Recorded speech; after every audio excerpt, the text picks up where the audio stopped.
Omitakuyepi chante washian apechius apelo. Relatives and kinsfolk with a good heart, I shake your hand. Sometimes what we thought of business as usual, we find can be improved.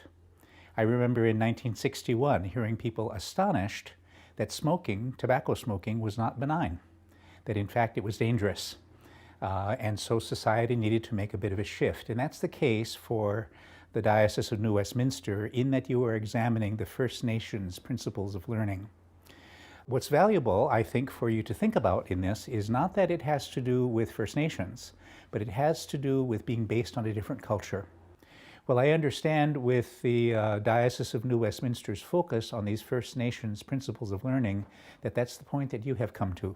You're looking at a new way of doing business, a new way of interacting.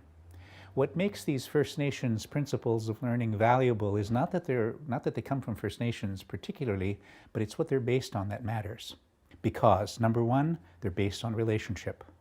All Indigenous cultures are incredibly interdependent, and it requires a great deal of very high level of social intelligence. And these principles, if you look at them carefully, these First Nations principles of learning require deep relationship and a deep sense of relationship and a very high value placed on relationship, almost above doing business.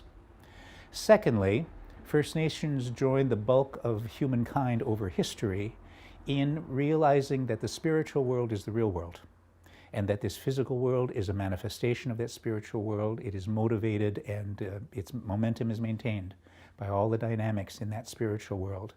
If you look at these First Nations principles of learning, you will see that that's the mentality. The spiritual world matters first. Not that the physical doesn't, but the spiritual world matters first. Relationship matters first.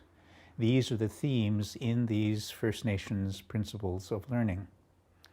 If you are willing to change your behavior, to change your heart, to change your mind, and follow these first principles, ways of doing business, these First Nations principles of learning, if you follow those patterns, that way of doing business, I think you will find a new level of relationship, a new level of interaction, a new way of doing business that is more what the Christian community of the Diocese of New Westminster would like to be. So I wish you well in all of your work.